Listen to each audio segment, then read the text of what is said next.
Sabe, assim como eu, você já deve ter se percebido muitas vezes se preocupando demais com o pensamento dos outros. Talvez você já tenha deixado de ir a algum lugar porque os outros olhariam para você de uma maneira diferente. Talvez por uma questão estética, talvez por uma questão ética, talvez simplesmente porque você tinha medo de não ser aprovado naquele ambiente, ou porque você achou que o ambiente era pequeno demais para sua presença. Isso são sinais que todos nós possuímos, de que nós buscamos adorar a nós mesmos. Ou, em outras palavras, de que nós adoramos o nosso ego e somos egoístas por isso. Hoje nós queremos meditar exatamente sobre isso. O ego e o seu lugar na vida cristã. E antes de mais nada, eu quero indicar para vocês o livro do pastor Timothy Keller, Ego Transformado. Recomendo que você possa ter esse tempo de leitura. O texto bíblico que nós vamos ler também é o texto bíblico base desse livro. E muito daquilo que eu estou trazendo para vocês foi algo que Deus decidiu me revelar e abrir os meus olhos através dessa leitura. Eu quero convidar você a abrir a sua Bíblia em 1 Coríntios, no capítulo 4, a partir do versículo de número 3, que diz o seguinte: Quanto a mim, pouco importa como sou avaliado por vocês ou por qualquer autoridade humana. Na verdade, nem minha própria avaliação é importante. Minha consciência está limpa, mas isso não prova que estou certo. O Senhor é quem me avaliará e decidirá. Portanto, não julguem ninguém antes do tempo, antes que o Senhor volte, pois Ele trará à luz nossos segredos mais obscuros e revelará nossas intenções mais íntimas. Então, Deus dará a cada um a devida aprovação. Meus irmãos, todos nós já tivemos sinais claros de que nós adoramos o nosso ego. Talvez você tenha deixado de ir a uma festa ou a algum ambiente porque você teria relacionamento com alguém que você julga ser inferior a você, ou alguém que você diz, olha, simplesmente não gosto dessa pessoa. Talvez você já tenha deixado de ir num outro ambiente porque você achava que as pessoas seriam grandes demais para você e você seria muito humilde para estar ali.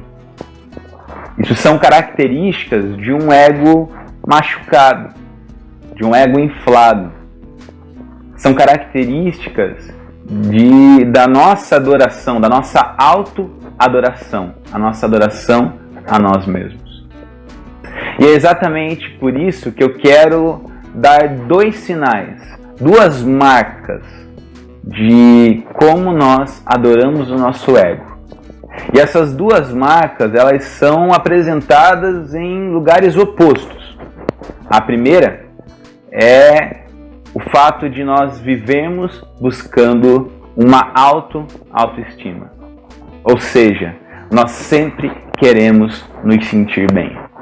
E nós ouvimos por aí coaches falando, você é o melhor, você supera tudo, você vence tudo. E nós começamos a construir uma sociedade extremamente egoísta. E nós nos tornamos extremamente egoístas, porque só pensamos em nós, em nos sentirmos maravilhosos, em nos sentirmos maiores que todos, e nos sentirmos capazes de pisar em todos, porque todos estão abaixo de nós.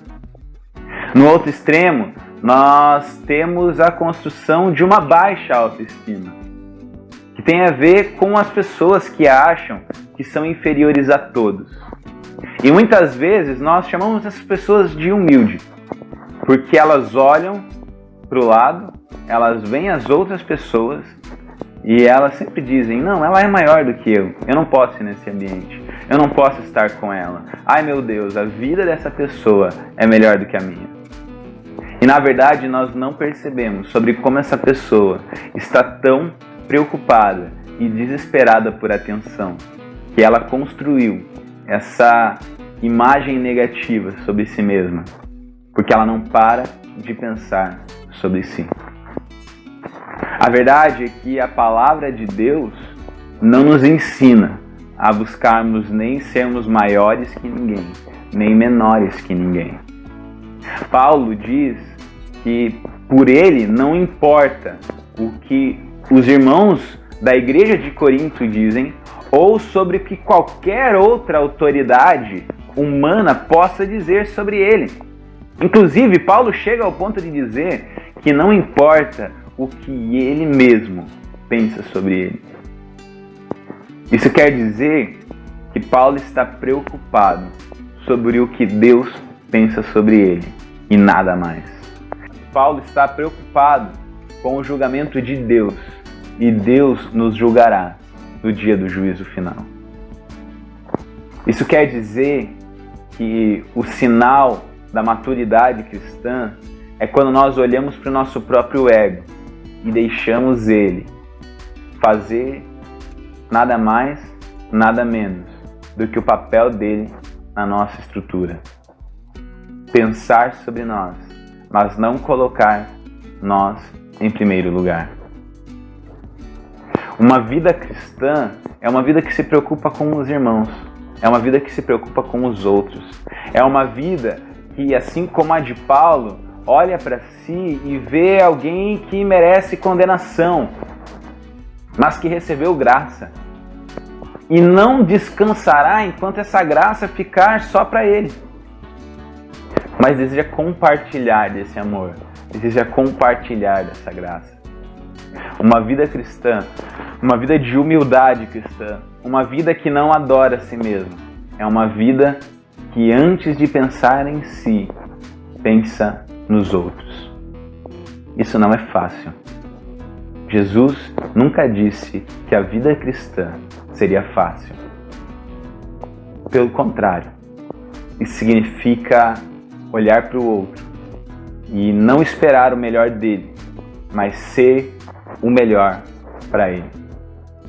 Isso me lembra um texto bíblico quando diz que Jesus, no dia do juízo final, encontra com os salvos e dizem: olha, vocês podem vir aqui para o caminho da salvação, porque eu tive fome e vocês me deram de comer, eu tive sede e vocês me deram de beber, eu estava nu e vocês me vestiram, eu estava doente, eu estava preso, vocês foram me visitar. E aí os salvos perguntam para Jesus: Senhor, quando é que nós te vimos em todas essas situações? Ele diz: cada vez que vocês fizeram a um desses pequeninos irmãos, a mim vocês fizeram. Porque essas pessoas não buscaram fazer para se sentir bem. Porque essas pessoas simplesmente enxergaram um irmão e abandonaram o seu próprio ego para auxiliar quem está ao seu lado. Nesse tempo de isolamento social, nós podemos pensar muito sobre os nossos relacionamentos. Mas, meus irmãos, cabe às nossas decisões, cabe à nossa atitude cristã fazer pelo nosso próximo aquilo que Jesus faria. Humildade não tem a ver com se sentir menos, nem se sentir mais.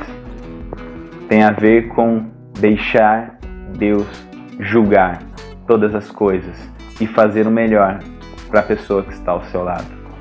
Jesus te criou à imagem e semelhança de Deus, assim como Ele criou toda a humanidade. E o seu papel é o de amar. Amar como se não houvesse amanhã. Porque talvez o amanhã seja a eternidade. Amar as pessoas que estão ao seu redor.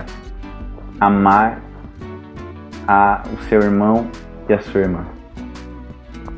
E fazer com que o amor de Deus se espalhe nessa terra. Que nós possamos, assim como Paulo, não nos preocupar com pensamentos e julgamentos humanos, mas confiar no julgamento de Deus e sermos movidos por Ele para a eternidade. Amém?